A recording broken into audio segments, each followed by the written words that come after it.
Համբերեք հասնեն բեմի վրա նոր կպատասխանեմ։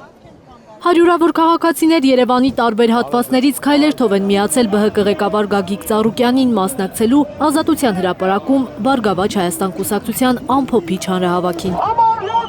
Գագիկ Ծառուկյանը խոստովանել է, որ շատ տպավորվել է քաղաքացիների ջերմ ընդունելությունից, վստահությունից ու հարգանքից, որը զգացել է քարոզարշավի օրերին։ Իրոք այսօր ես զգացել եմ, որ մեր ժողովուրդը փոփոխություն ա ուզում։ Վախերը, ճնշումները, բանտարկությունները ոչինչ չեն կարող նշանակել, վստահեցնում է Գագիկ Ծառուկյանը։ Սենց բան պատմության մեջ չի եղել տենց ընդրություն, վախի մթնոլորտ, մարդկանց բռնեն, տանեն, վախացնեն, չի եղել, բայց վախի մթնոլորտով պահելը դա ժամանակ որ բնույթ է գրում, արդեն ես ասում եմ, իրենց ոտի տակից հողը գնում է, սա գյանով ոչ մի բանի չեն կարող ասել, Ծառուկյանը ոչ վախեցող է, ոչ այդ կանգնող է, այլ իր խոսքը պահելու է։ Լրագրողի հարցին, թե ԲՀԿ առաջնորդը ինչու չի մասնակցել քաղաքական վերջին բանավեճին, Ծառուկյանը պատասխանել է, որ ժողովրդին չէր կարող մենակ թողնել, իր համար առաջնայինը Հայաստանի քաղաքացիներն են։ Ինչու չեք գնում բանավեճին, Նիկոլ Փաշինյանը թողեմ գնամ, այսպես պետք է ղեկավարվի։ Ինչու որոշեցիք չմասնակցել։ Ինչու մտածում եք։ Այ կուցավը տանեմ, ոնց այսքանին ում թողեմ։ Դա մի ամիս առաջ որոշած է եղել, այսօրը որ պետք է անցկացնենք մեր հավաքը։ Ծառուկյանը խոստանում է լինել ժողովրդի կողքին ու զարգացնել Հայաստանը։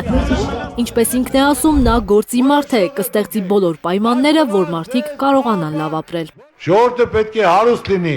պետությունը հարուստ լինի, ժողովուրդը աղքատ է, պետությունը աղքատ է, պետությունը պետք է պայմաններ ստեղծի,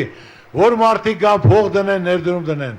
ոչ թե տարածեն ատելություն, թշնամանք։ ԲՀԿ պատգամավորի թեկնածու Արման Աբովյանի խոսքով սա սովորական ընտրություն չէ, այլ պայքար է անկախության եւ կյանքի իրավունքի համար։ Նրա խոսքով մարդկանց իշխանությունը կշարունակի խաբել այնքան ժամանակ, ինչքան կհանդուրժեն մարդիկ։ Դարդը ինչն է, որ Արարատը կարոտում ես, ինչ ես դու դրանից ստանում։ Շիրազը պատասխանեց. եթե ինձ հետ տան Արարատը, ես կգնամ,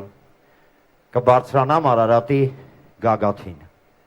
Եվ այնտեղից կթքեմ են մարդու երեսին, ով այդ հարցն է տալի, ինչի համար է պետք հային Արարատը։ Ժողովուրդ ջան, նայեք Արարատին անպայման, ամսի 7-ին, նայեք Արարատին եւ ամսի 7-ին, ամսի 7-ին։ Բարգավաճ Հայաստան կուսակցության անդամները համոզված են հունիսի 7-ին մարդիկ ճիշտ ընտրություն կանեն։ Բայց քանի որ սրանք թուրքի պահանջով ուրանում են նաև ցեղասպանությունը, ցեղասպանության 1.5 միլիոն նահատակներին, ուրեմն բոլորս հունիսի 7-ին նույն թվով 1.5 միլիոն հայ պետք է գնան դրա տեղամաս։ Զարուհի Սահակյան, Գագիկ Տեր-Ղազարյան, Հայլուր։